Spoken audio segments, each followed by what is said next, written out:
నది వలె యేసు రక్తము సిలువలో నుండి ప్రవహించే, నది వలె యేసు రక్తము సిలువలో నుండి ప్రవహించే, పాపము కడిగి మలినము తుడిచి, పాపము కడిగి మలినము తుడిచి, ఆ ప్రశస్త రక్తమే యేసు సవంది సిలువపై, నీ కొరకే నా కొరకే అంత గొప్ప శ్రమనోర్చెను, నీ కొరకే నా కొరకే. నేను ఈ రోజున ప్రభు కృపను బట్టి మన యొక్క ధ్యానం కొరకై ప్రభు మనకి ఇచ్చిన సమయాన్ని బట్టి ప్రభుని స్తుతిస్తుంటున్నాం. ఈరోజు మరొక ప్రపంచ చరిత్రలోని బైబిల్ ఆధారంగా మరొక విషయాన్ని మనం చూడబోతున్నాము. ఇప్పటి వరకు కూడా అనేక విషయాలు చూస్తూ వస్తుంటున్నాం. ప్రతిదీ కూడా ఆధారాలతోటి, దాని యొక్క మూలాలు, వాస్తవాలు, హిస్టారికల్గా, సైంటిఫిక్గా మనం అనేక విషయాలు తెలియజేస్తుంటున్నాం. దయచేసి విన్నవారు మీరు మీ వారికి ఉంచుకోవద్దు, ఇతరులకు చెప్పండి. మార్పు లేని మీ భర్తలకు, మార్పు లేని మీ భార్యలకు, మార్పు లేని మీ బిడ్డలకు, లేక అన్యులైనటువంటి స్నేహితులకు, ఎక్కడెక్కడ మీకు అవకాశం ఉన్నదో అక్కడ సత్యాలు చెప్తే వాళ్ళని మీరు మంచి మార్గంలో నడిపించిన వారు అవుతారు, పరలోక రాజ్యానికి వారసులుగా చేస్తారు. ప్రార్థన చేసుకుని ప్రారంభిస్తాము. ప్రేమల మా పరలోక తండ్రి, నమ్మకాన్ని మా దైవానికి స్తోత్రాలు ఆచరించుకుంటున్నాం. ఈ రాత్రి కాల సమయంలో ప్రభావ మరొకసారి నీ వాక్యాన్ని ధ్యానించబోతుండగా మీ దాసునైనా నన్ను అభిషేకించండి. ప్రభావ మీ యొక్క దగల మాటలు దయచేయమని ప్రార్థిస్తుంటున్నాం. అంధకార శక్తులు మీ నామ కూడా బంధిస్తుంటున్నాం. ఎవరెవరు ఉంటున్నారో, ఎక్కడెక్కడ ఉంటున్నారో వారందరికీ కావాల్సిన ప్రత్యేకమైన మీ కృప అనుగ్రహించండి. వారిని, వారి కుటుంబాలను దీవించి ఆశీర్వదించండి.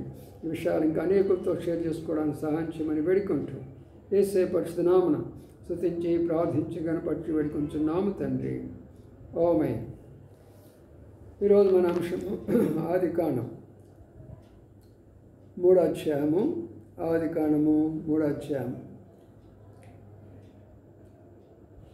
10వ వచనము. మరియు ఆ తోటను తడుపుటకు ఏదెనులో నుండి ఒక నది బయలుదేరి అక్కడ నుండి చీలిపోయి 4 శాఖలు ఆయన. మొదదాని పేరు పిషోను, అది హబిలా దేశమంతటి చుట్టూ పారుతున్నది. అక్కడ బంగారం ఉన్నది. ఆ దేశ బంగారము శ్రేష్టమైనది. అక్కడ ఓడమును గోమేధికులు దొరుకును. 2వ నది పేరు గిహోను, ఇది కూష్ దేశమంతటి చుట్టూ పారుచున్నది. 3వ నది పేరు హిద్దెకెలు, ఇది అష్షూరు తూర్పు వైపున పారుచున్నది. 4వ నది యూఫ్రటీసు లేక పారాతు. ఈ యొక్క మాటలను ప్రభు ఆశీర్వదించి దీవించునుగాక. ప్రియమైన సోదరి సోదరులారా, నా స్నేహితులారా, ఈ రోజున మనం తెలుసుకోబోయే విషయం ఏంటంటే నదులను గురించినటువంటి విషయం. ఎందుకంటే ప్రపంచంలో మనము ప్రాముఖ్యంగా భారతదేశంలో మనకు అనేకమైన నదులు ఉన్నాయి. గంగా నది, యమునా నది, బ్రహ్మపుత్ర నది, కావేరి నది, గోదావరి నది, కృష్ణా నది, ఇలాగా అనేకమైన నదులు మనం కలిగి ఉన్నాం. మనమే కాదు, ఇతర దేశాల్లో కూడా వాళ్ళకి నదులు ఉన్నాయి. అందుకని ఇప్పుడు మనం చదువుతూ వచ్చాం. అష్షూరు ప్రాంతం పోతే అక్కడ ఒక నది ఉంది. అలాగే హిద్దెకెలు అనే ప్రాంతంలో అది మరొక నది కనబడుతుంది. యూఫ్రటీస్ అనేది మరొక ప్రాంతంలో కనబడుతున్నది. కాబట్టి ఈజిప్ట్ పోతే ఇక్కడ నైలు నది కనబడుతుంటున్నది. బైబిల్ గ్రంథంలో చాలా నదులు ఉన్నాయి. అన్ని నదుల గురించి చెప్పాలంటే మన సమయం చాలదు కదా. కొన్ని విషయాలు మాత్రమే చెప్తాను ఈ రోజున. శ్రద్ధగా ఆలకించండి, సత్యాన్ని తెలుసుకోండి. ఈ నదులు ఇక్కడ రాయబడిన మాట ఏంటంటే, ఒక నది మధ్యమాడుగా ఏదేనులో అనే ప్రాంతంలో దేవుడు ఒక తోట వేసాడు. ఆ తోటలో మొదటి మానవుడైనటువంటి ఆదామును పెట్టాడు. ఆ తోటలో అనేక రకాలైనటువంటి చెట్లు ఉన్నాయి. తినేదానికి చెట్లు ఉన్నాయి, మంచి చెడ్డ తెలియచే చెట్లు ఉన్నాయి. అసలు మరణం కాకుండా ఉండేటటువంటి యొక్క చెట్లు కూడా అక్కడ ఉన్నాయి. చూసారా, ఆరోగ్యదాయకమైనటువంటి యొక్క చెట్లు కూడా ఉన్నాయి. అందుకని ఈరోజు మనం అంటూ ఉంటాం కదా, ఆయుర్వేదిక్ డాక్టర్స్ అందరూ కూడా మా ఆయుర్వేదం అంటే ఆయువు పెంచేటటువంటి వేదములో నుండి ఆయువు పెంచవచ్చు. దానిని చెట్ల నుండి వృక్షాల నుండి తీసుకొని వాళ్ళు చెప్తూ ఉంటారు. సరే, దాన్ని మరొక సబ్జెక్టు, దాని తర్వాత చెప్తాం. ఇప్పుడు ఇక్కడ ఉన్నటువంటి విషయం ఏంటంటే, మరి మొట్టమొదటి ఒక్క నది, ఆ నది ఎక్కడి నుంచి ప్రారంభించబడినది? దాదాపుగా 6000 సంవత్సరాల కిందట మొట్టమొదటి మానవుడు భూమి మీద చేసినప్పుడు ఆ మానవునికి దేవుడు ఒక తోట వేసి ఆ తోటలో అనేకమైన వృక్షాలు మొలిపించి ఆ తోటను తడపాలి కదా, నీళ్లు అవసరము కదా, అందుకని అక్కడ మొట్టమొదట ఆ నదిని వేశారు. ఆ నది తర్వాత రాను రాను చీలికలైపోయి 4 వైపులు వెళ్ళిపోయినది. ఎందుకని 3 వైపులు వెళ్ళలేదు? ఎందుకని 2 వైపులు వెళ్ళలేదు? ఎందుకని 6 వైపులు వెళ్ళలేదు? దైవగ్రంథం ప్రతిదానికి కూడా ఒక రుజువు ఉంటుంది. ప్రపంచము 4 మూలలు, 4 దిక్కులు, 4 వైపులు, ఉత్తరము, దక్షిణము, తూర్పు, పడమరు. కాబట్టి నలుగురికి కూడా ఉన్నటువంటి ఆ దినాల్లో ఉన్నటువంటి జనాభా ప్రకారం నలుగురికి అందుబాటులో ఉండాలనే ఉద్దేశంతో దేవుడే ఆ నదిని అనేక విధాలైనటువంటి రీతిగా 4 పాయలు చేసి 4 వైపులు పంపించాడు. అందుకని ఇప్పుడు మనం చదువుతూ వచ్చాం, వాటి పేర్లు కూడా చదువుతూ వచ్చాము. అందులో ప్రాముఖ్యమైనటువంటిది యూఫ్రటిస్ నది. ఈ రోజున మనం గమనిస్తే యూఫ్రటిస్ నది ఉన్నది, చాలా పెద్దది, అది చాలా పేరు ప్రఖ్యాత కలిగినటువంటి నది, అది ప్రపంచంలోనే. అలాగే ఐగుప్తులో పోతే నైలు నది కూడా చాలా పెద్దది, అది కూడా చాలా పేరు మోసినటువంటిది. అలాగా ప్రియులారా, నదులు ప్రారంభము ఎక్కడా అంటే పరిశుద్ధ గ్రంథములో రాయబడిన విధానములో దేవుడే సాక్షాత్తు నదులను మొట్టమొదటి ఒక్క నది, ఆ నది 4 పాయలైపోయి 4 వైపులు వెళితే ఆ శాఖలన్నీ కూడా ఈనాడు ప్రపంచం అంతా కూడా వ్యాప్తి చెందుతూ ఉన్నాయి. అందుకనే అన్ని దేశాల్లో కూడా నదులు ఉంటాయి. ఏ దేశమైనా సరే నదులు లేదు అనడానికి వీలు లేదు. కేవలం మనమే కాదు, ప్రతి దేశంలో కూడా నదులు ఉంటాయి. ప్రతి దేశంలో కూడా మరి ఆయన నీరు అవసరం కాబట్టి నదులు అనే వాటిని ప్రభు అనుగ్రహించినాడు. ఇప్పుడు ఈ నదులను అసలు దేవుడు ఎందుకు ఇచ్చాడు మానవునికి అనేది మొదటి విషయాలు మనం జ్ఞాపకం చేసుకుందాం. ఆ తోటను సేద్యపరచాలా, ఆ తోటకు నీరు పెట్టాలా అంటే దాని అర్థం ఏంటి? పంట పండించుకొని పంట తినాలి, పంట పండించుకొని పంట తినాలి, అది ఉద్దేశం. కాబట్టి అప్పటికి వర్షం లేదు భూమి మీద, నోవా కాలం వరకు కూడా భూమి మీద వర్షం లేదు. భూమిలో నుండి వచ్చేటటువంటి యొక్క తేమ నుండి చెట్టు కానీ మరి గడ్డి కానీ మొలుస్తూ పచ్చగా ఉండేటటువంటిది. అలాంటి సమయాల్లో నదులు ప్రవహిస్తూ ఈ యొక్క నది యొక్క నీటిని అనేకమైనటువంటి స్థలాలకు వెళ్ళడం ద్వారా ఆ స్థలాల్లో పంటలు పండించేదానికి అవకాశం ఉంటుంది. పంటలు ఎందుకు? మనకు మానవునికి భోజనం కావాలి కదా. కాబట్టి మన కొరకై ఆ నదులను మన భోజనం కొరకు ఇచ్చాడు. ఆ నదులను పంట పండించుకోవాలా. రెండవది, మనము ఇప్పుడున్నటువంటి రీతిగా అప్పుడు లేదు కదా, కేవలము ఏవో చిన్న మరి నిన్న చెప్పిన రీతిగా చర్మ వస్త్రాలు ధరిస్తారు, కొంతమంది వస్త్రాలు ధరించరు, కొంతమంది ఇంకొక రకాల వస్త్రాలు ధరిస్తారు. రకరకాలైనటువంటి యొక్క చెమట, మట్టి, మైలమంతా శరీరం మీద ఉంటుంది కదా. అందుకనే పూర్వకాలాన ఆ నదుల్లోకి వెళ్ళి స్నానం చేసేసి బయటకు వచ్చేవాడు. ఈ రోజుల్లాగా ట్యాపులు పెట్టుకోవడము, ఇళ్లలో ట్యాపులు పెట్టుకోవడము, మరి గవర్నమెంట్ ట్యాప్ అని మన ట్యాపులని మరి రకరకాలైనటువంటివి అదినాలు ఏమి లేవు. అందుకని ప్రతి ఒక్కరు కూడా వెళ్ళి మరి అక్కడ నదిలో స్నానం చేసి రావాలా. నేను కూడా చిన్నగా ఉన్నప్పుడు మా గ్రామం దగ్గర ఒక ఏరు ఉండేది. ఆ ఏడు దగ్గరికి వెళ్ళి స్నానం చేసేస్తూ ఉండేవాడిని. మరి ఆ తర్వాత నేను డిగ్రీ చదివే దినాల్లో మరి మాకు ధరణికోట అమరావతి అనే స్థలంలో ఫస్ట్ ఇయర్ బీకామ్ చదువుకున్న దినాలు అవి. అక్కడ మాకు దగ్గరలో కృష్ణానది ఉంది. ఆ నదికి వెళ్ళి స్నానం చేసి వచ్చేటటువంటి వాడిని. ఎందుకు చెప్తున్నాను ఈ విషయాలు అంటే, ఆ దినాల్లో దేవుడు మనకు నదిని ఎందుకు ఇచ్చాడు అంటే మన స్నానము కొరకు, ఆ తర్వాత మన మలినమును పోగొట్టే దాని కొరకు. ఆ తర్వాత మనం గమనించినట్లయితే మరి అది మన పంటలను పండించుకొని చక్కని యొక్క ఫలాలు, మరి చక్కని యొక్క వెజిటబుల్స్, కూరగాయలు, మరి రైసు, వీటు అనగా మరి గోధుమ, మరి అనేక జొన్నలు, సజ్జలు, రాగులు, అనేకమైనటువంటి పంటలు మనం పండించుకొని హాయిగా మన యొక్క ఆరోగ్యపరంగా ఉండాలనేది దేవుని యొక్క ఉద్దేశం. అందుకొరకు ఆయన నదులను 4 వైపులు పంపించాడు. అయితే నేటి దినాల్లో ఆ నదుల యొక్క పరిస్థితి ఏమైపోయిందంటే, ఆ నదులే మానవులకు దేవుళ్ళు అయిపోయినారు. అందుకనే వారు సొంత భాష్యం చెప్తూ, వారి సొంత అర్థాలు చెప్తూ, వారి సొంత గ్రహింపును చెప్తూ వాటిని మరి దేవతలుగా, దేవుళ్ళుగా పూజేయడం మొదలు పెడుతూ వచ్చారు. నా ప్రియమైన సోదరులారా, ఇది భారతదేశంలోనే కాదు, ఐగుప్తు దేశంలో చాలా ఎక్కువగా ఉన్నది. అనేకమైనటువంటి అష్షూరు ప్రాంతంలో ఎక్కువగానే ఉంది. యూఫ్రటీస్ నది ప్రాంతంలో కూడా ఎక్కువగానే ఉంది. ఎక్కడెక్కడ ఉన్నాయో అక్కడల్లా కూడా ఇవన్నీ కూడా ఉంటాయి, సహజమైనవి. అయితే అసలు ఉద్దేశం ఏంటంటే, నదులను దేవుడు ఎందుకు ఇచ్చాడో మనం ఇప్పుడు చెప్పాము. ఇప్పుడు నదులలో దేవుడు ప్రత్యక్షం అవుతాడా, మరి దేవుడు నదుల్లో ఉంటాడా అనే విషయాన్ని మనం వాక్య భాగంలో కానీ గమనిస్తే, కొన్ని సందర్భాల్లో ప్రత్యక్షమయ్యాడు నదుల దగ్గర, కొన్ని సందర్భాల్లో నదుల దగ్గర ప్రత్యక్షమయ్యాడు. ఆ నదులే రాను ప్రకటన గ్రంథంలోకి వస్తే సాక్షాత్తు పరలోకములోనే జీవజల నది ఒకటి రేయింబగళ్ళు పారుతూ ఉంటుంది. అక్కడ స్వచ్ఛమైనటువంటి నీరు, జీవజలమ ఓటలైనటువంటి నది పరలోకములోనే ఉంటుంది, అదొక నది.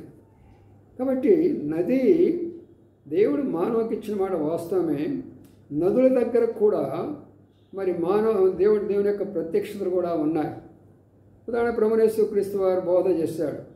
ఎక్కువ సందర్భాల్లో ఆయన నది దగ్గరే సువార్త ప్రకటిస్తూ వచ్చాడు, నది దగ్గర శిష్యులకు బోధిస్తూ వచ్చాడు. సముద్ర ప్రాంతంలోనే ఆయన అనేకులకు బోధిస్తూ వచ్చాడు.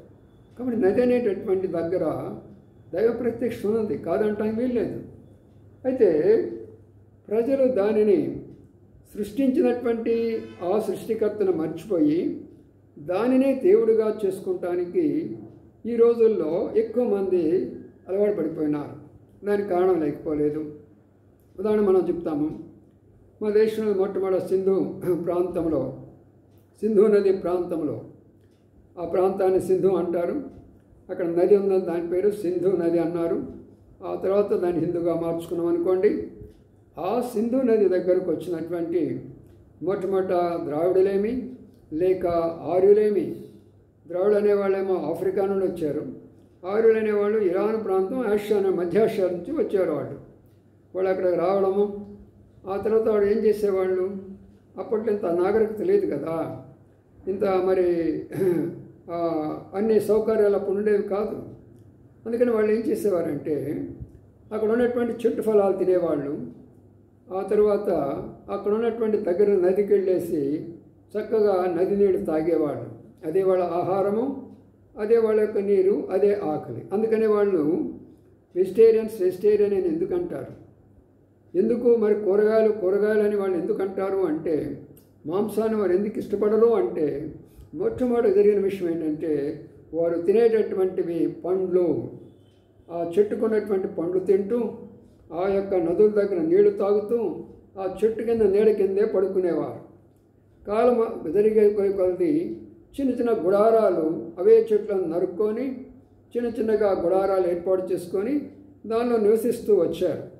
అలాగా వాళ్ళు ఇప్పుడు ఏమన్నారంటే, చెట్టు నాకు ఫలం ఇచ్చింది కాబట్టి, నా ఆకలి తీర్చింది కాబట్టి చెట్లే నాకు దేవుడు అనుకున్నాడు. తర్వాత రెండవది, ఫలము నాకు తిన్నాను కాబట్టి ఫలము ఆహారమే నాకు దేవత అనుకున్నాడు. ఆ తర్వాత నేను తప్పికున్నాను, ప్రక్కనున్న నదిలోకి వెళ్ళాను కాబట్టి నది నీళ్ళు తాగాను కాబట్టి ఇప్పుడు ఏమైపోతున్నాను, నది నా యొక్క దప్పికి తీర్చింది కాబట్టి ఏంటి ఇప్పుడు ఏమైంది, ఏమంటున్నారు చెప్పండి? ఇప్పుడు నది నాకు దేవుడు లేక దేవత అయిపోయింది. అందుకనే నా ప్రియమైన సోదరులారా, ఇది దాని యొక్క చరిత్ర. పరిశుద్ధ గ్రంథం మూలం మొట్టమొదటి మానవునికే నది ఇవ్వబడింది, ఇప్పుడు వచ్చినటువంటి నదులు కాదు. అయితే మన వాళ్ళు ఏమంటారంటే అది పవిత్ర జలం అండి అంటారు.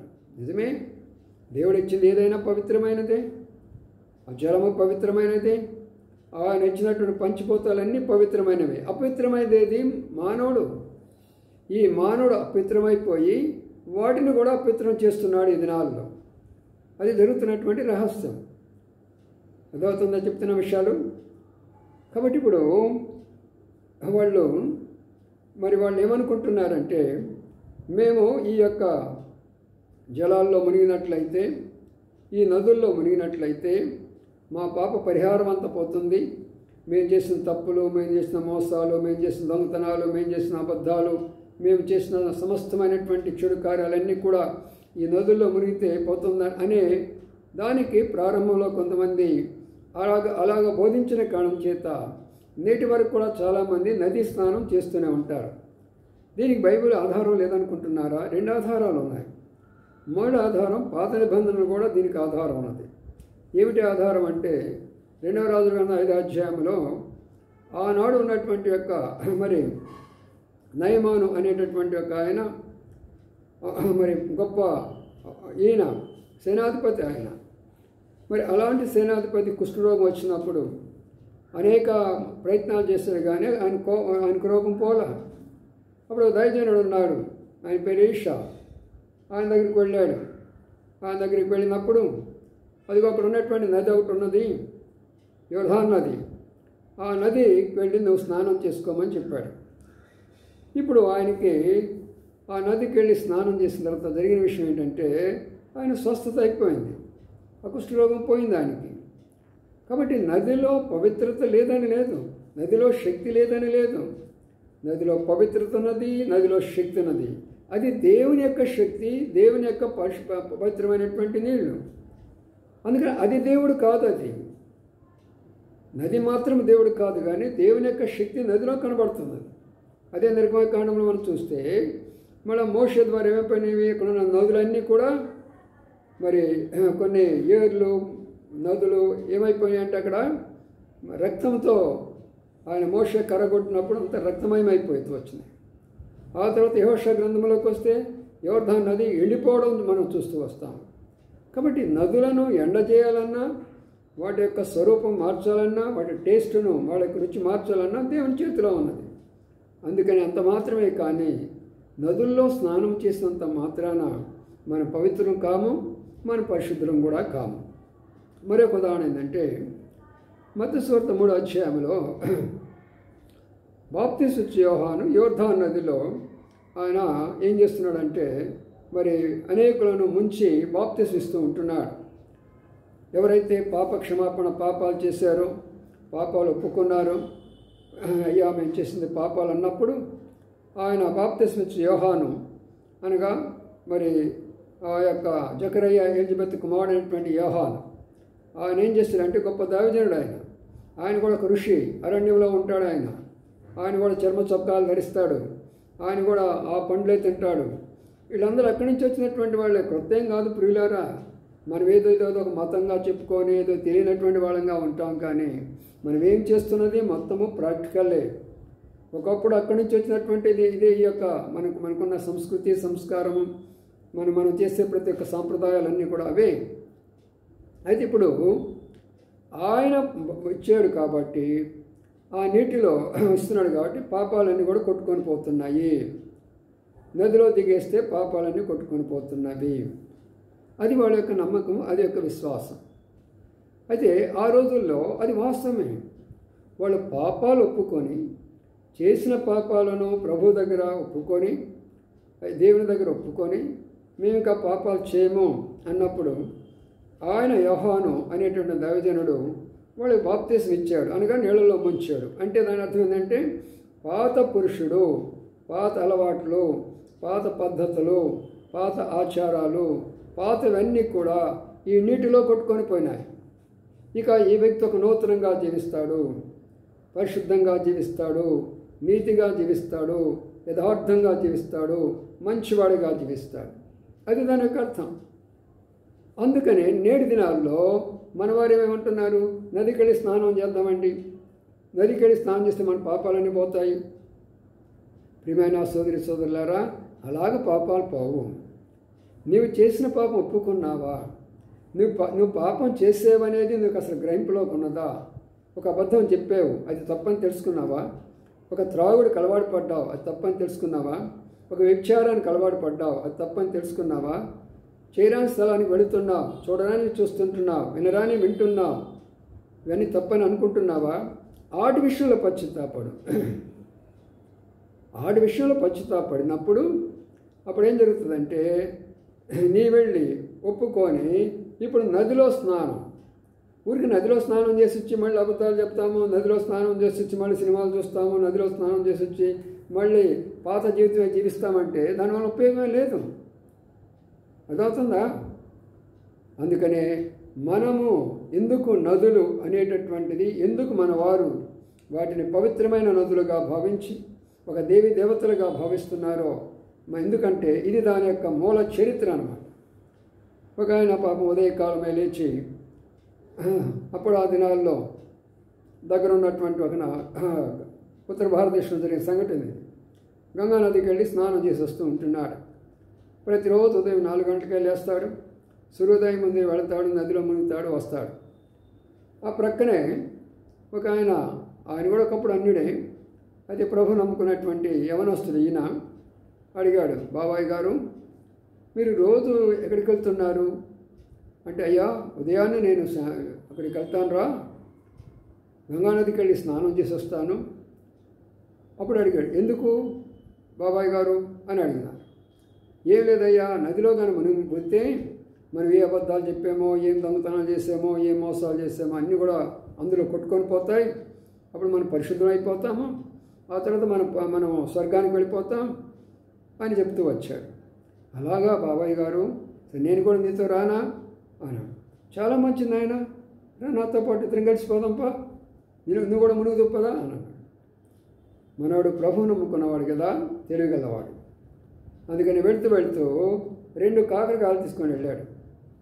2 కాకరకాయలు తీసుకెళ్ళి, బాబాయ్ గారు ఒక పని చేయండి, మీరేం చేస్తారంటే ఈ కాకరకాయని చేతికి కట్టుకోండి. చేతికి కట్టుకొని మీరు ఎన్నిసార్లు ఆ నదిలో మునగాలనుకుంటున్నారో అన్నిసార్లు కాకరకాయని కూడా ముంచేసేసేయండి. చూసిరా, ఆ తర్వాత మీరు బయటకు వచ్చిన తర్వాత నేను వెళ్ళి స్నానం చేస్తాను అన్నాడు. అలాగనా, సరే నాయన అలాగనే చేద్దామన్నాడు. ఈ పెద్ద ఆయన నాలాగా చేతికి ఒక కాకరకాయ కట్టుకున్నాడు. ఇక నదిలో మునగటం మొదలుపెట్టాడు. ఎన్నిసార్లు మునిగాడో, ఎన్నిసార్లు ముంచాడో కాకరకాయని కూడా ముంచేశాడు. ఆ తర్వాత చెప్పాడు, బాబాయ్ గారు బయటికి రండి అన్నాడు. వచ్చేసాడు. ఒకసారి కాకరకాయ తీస్తావా అంటే తీశాడు. కాకరకాయ కొంచెం తుంపుతావా అన్నాడు. ఆ తుంచేశాడు. కొంచెం టేస్ట్ చూడండి, రుచి చూడండి అన్నాడు. రుచి చూశాడు. ఎలాగుంది బాబాయ్ గారు అంటే, అయ్యా చేదుగుందిరా అన్నాడు.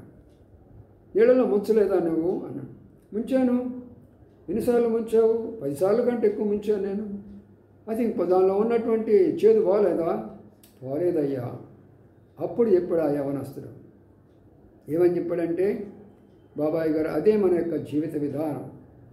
మనం శారీరకంగా ఎన్నిసార్లు నదిలో మునిగినా కూడా శరీర మాలిన్యం తొలగిపోతుంది, కానీ లోనున్నటువంటి అసూయ, పగ, ద్వేషము, కామ, క్రోధ, లోభ, మోహ, మదమాత్సర్యాలనేవి లోనుంటావి చూసారా, అవి ఏమాత్రం కూడా పోవు బాబాయ్ గారు.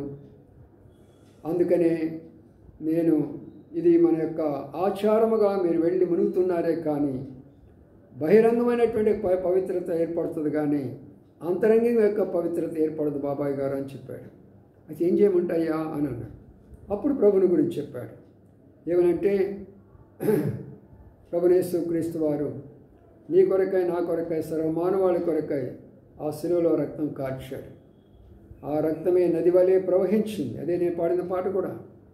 నది వలె యేసు రక్తమే సిలువలో నుండి ప్రవహించే. ప్రభునేసు క్రీస్తు యొక్క రక్తం ఆ శిలువలో నుండి నదిలాగా ప్రవహిస్తూ వచ్చింది. పాపము కడిగే మలినము తుడిచి.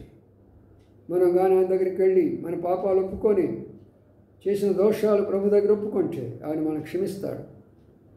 ఆయన మనం శుద్ధి చేస్తుంది ఆయన రక్తం.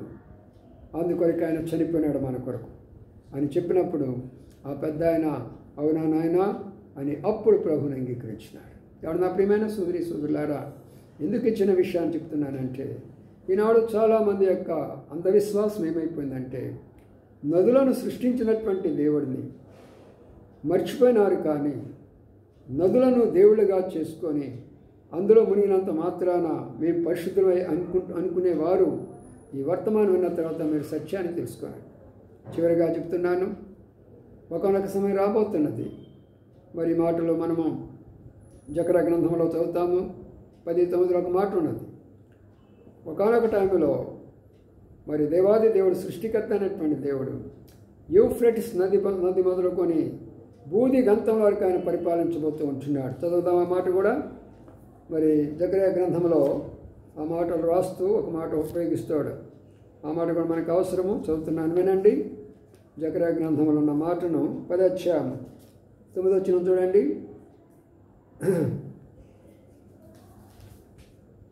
అక్కడ మనం గమనించినట్లయితే ఒక మాట కనబడుతూ ఉంటున్నది. 9వ అధ్యాయము 10వ వచనం. ఎఫ్రాయిములో రథములు ఉండకుండా నేను చేసేదను, యెరూషలేములో గుర్రములు లేకుండా చేసేదను, యుద్ధపు విలు లేకుండా పోవును, నీ రాజు సమాధాన వార్త అన్ని జనులకు తెలియచేయను, సముద్రం నుండి సముద్రం వరకు, యూఫ్రటిస్ నది మొదలుకొని బూదిగంతం వరకు అతడు ఏలును. కాబట్టి నా ప్రియమైన సోదరులారా, ప్రభు త్వరగా రాబోతున్నాడు. ప్రపంచాన్ని మహారాజు రాబోతుంటున్నాడు. ఇప్పటికీ అన్ని వైపులా మనకు యుద్ధ వాతావరణాలు కనబడుతుంటున్నాయి. ఎప్పుడైతే మూడో ప్రపంచ యుద్ధం స్టార్ట్ అయిపోతుందో పరిశుద్ధులైన వారు భూమి మీద కనబడరు, పరిశుద్ధమైన సంఘం భూమి మీద కనబడరు, పరిశుద్ధమైన విశ్వాసులు భూమి మీద కనబడరు, పరిశుద్ధమైన దైవ సేవకులు భూమి మీద కనబడరు. వాళ్ళందరూ కూడా ఎత్తబడతారు. అప్పుడు ఆయన అంటున్నాడు, యూఫ్రటిస్ నదిని మొదలు పట్టుకొని బూది గంతల వరకు ఆయన పరిపాలించబోతూ ఉంటున్నారు. మొదలని ఎందుకు చెప్పాడు? ప్రపంచంలో మొదటి నది ఏదంటే యూఫ్రటిస్, అనగా ఆ యొక్క యోర్దాను, ఆ యొక్క మరి ఏదైనా యొక్క తోట నుంచి వచ్చినటువంటి నది. ఆ తర్వాత మనం అన్ని కూడా మన ఇష్టానుసారంగా మనకు అనుకూలమైనటువంటి పేర్లు పెట్టుకుంటూ వచ్చాం. గోదావరి ప్రాంతం ఉన్నది కాబట్టి గోదావరి అనుకున్నాం, కృష్ణా జిల్లా ప్రాంతం ఉన్నది కృష్ణా నది అని పేరు పెట్టుకున్నాం, అలాగే మరి సింధు నది ప్రాంతం సింధు నది అని పెట్టుకున్నారు, కావేరి ప్రాంతం కావేరి నది అని పెట్టుకున్నాం. అనేక పేర్లు మనం పెట్టుకుంటూ వచ్చాము, మనకు అనుకూలమైనటువంటి పేర్లు. కానీ మొదటిది యూఫ్రటిస్ నది మొదలుకొని ఆయన పరిపాలించబోతున్నాడు. చివరిగా మనం గమనించినట్లయితే ఒకనొక దినం రాబోతున్నది, ఏ నదులు కూడా భూమి మీద కనబడవు, అన్ని నదులు ఎండిపోబోతున్నాయి, సముద్రమే ఎండిపోబోతున్నది, ప్రపంచం అంతా కూడా వినాశం అంటిపోతున్నది. అందుకని మన వాళ్ళందరూ కలియుగము కలికి వస్తాడంటే ఎవరో కాదు, కలికి ప్రభువు యేసుక్రీస్తు వారు రాబోతున్నాడు. ప్రపంచం అంతా కూడా వినాశం కాబోతున్నది. ఇప్పటికి అనేక ప్రాంతాల్లో యుద్ధాలు, అనేక ప్రాంతాల్లో భూకంపాలు, అనేక ప్రాంతాల్లో కరువులు, ఇటీవల మనం చూసిన భయంకరమైనటువంటి వ్యాధులు. కాబట్టి మనం సిద్ధపడాలా ప్రభు రాకడ కొరకై. అందుకనే ఇంకా నువ్వు ప్రభుని అంగీకరించలేదా? ఈ రోజైనా ప్రభువు యేసుక్రీస్తు వారి దగ్గరికి రా. నీ కులము, మతము, జాతి, హోదా, చదువు అన్నీ కూడా ప్రక్కన పెట్టేసేసుకో. నీ పాపము, దోషము, చెడుగు, అపవిత్రత, అన్యాయము, అక్రమము, దోషము ఎన్నైతే చేస్తూ వచ్చావో చూసుకో. వాటిని క్షమించడానికి ఎవరు నీ కొరకై ప్రాణం పెట్టలేదు. ఒక ప్రభువు యేసుక్రీస్తు వారే నీ కొరకై ప్రాణం పెట్టాడు. కాబట్టి ఆ ప్రభుని అంగీకరించు. నీ జీవితంలో శాంతి సమాధానం వస్తుంది. ఈ నదుల యొక్క చరిత్ర చాలా ఉన్నది. అనేక సందర్భాలు అనేక నదులు ఉన్నాయి. ఒక్కొక్క నది యొక్క విశిష్టత చాలా ఎక్కువగానే ఉంటుంది. అదంత సమయంలో చెప్పేదాని కొరకై. కానీ ప్రాముఖ్యమైన విషయం ఏంటంటే నదుల యొక్క పుట్టు కూడా పరిశుద్ధ గ్రంథమే. ప్రపంచంలో ఉన్న నదులన్నీ కూడా ఉద్దేశము మానవుని కొరకే. కానీ నదులు దేవుళ్ళుగా మార్చకూడదు. అందుకని దేవుడికి ఆయా సందర్భాలు వచ్చినప్పుడు నదిలో నీరు రక్తముగా చేస్తూ వచ్చాడు. నదిలో నీరు విషముగా మారిపోయినవి. నదులు కొన్ని ఎండిపోతూ వచ్చినాయి. ఆఖరికి నదులు పూర్తిగా లేకుండా పోతూ వస్తుంటున్నాయి. ఎందుకంటే దేవునికి రావాల్సిన మహిమ నదులు దొంగిస్తున్నాయి కాబట్టి. అందుకని గుర్తించుకొని ఈ నదుల చరిత్ర గురించి మీరందరూ కూడా ప్రభువు యేసుక్రీస్తు వారిని మీ సొంత రక్షకుడిగా అంగీకరించండి. ప్రభు నీకు సహాయం చేయనుగాక. ప్రార్థన చేసుకుందాం. ప్రేమల మా పరలోక తండ్రి, నమ్మకమైన మా దేవానికి స్తోత్రాలు చెల్లించుకుంటున్నాం. రాత్రి కాల సమయంలో నదుల యొక్క చరిత్రను మేము ప్రపంచ చరిత్రలో కూడా చూడడానికి సహాయపడినారు. ఈ చరిత్ర విన్న వారందరూ కూడా సత్యం తెలుసుకొని ప్రభువు యేసుక్రీస్తు వారిని అంగీకరించి ఆయన రక్తంలో కడగబడితేనే పరిశుద్ధత, ఈ నీటి ద్వారా పరిశుద్ధత ఉండదనే విషయాన్ని గ్రహింపులోకి తీసుకురామని ప్రార్థిస్తూ ప్రతి ఒక్కరిని దీవించి ఆశీర్వదించవలసిగా వేడుకోండి. ఎంతమంది అయితే ఈ యొక్క వర్తమానం వింటున్నారో వారి వారి కుటుంబాలను దీవించి ఆశీర్వదించండి. వారికి భారం దయచేయండి. ఈ వర్తమాన అనేకులు పంచేవారిగా సహాయం చేయండి. విధాల కార్యం నెరవేర్చమని వేడుకుంటూ వందనాలు చెల్లించుకుంటూ యేసయ్య పరిశుద్ధ నామమున స్తుతించి ప్రార్థించి కనపరచి వేడుకుంటున్నాము తండ్రి. ఆమేన్. Praise lord.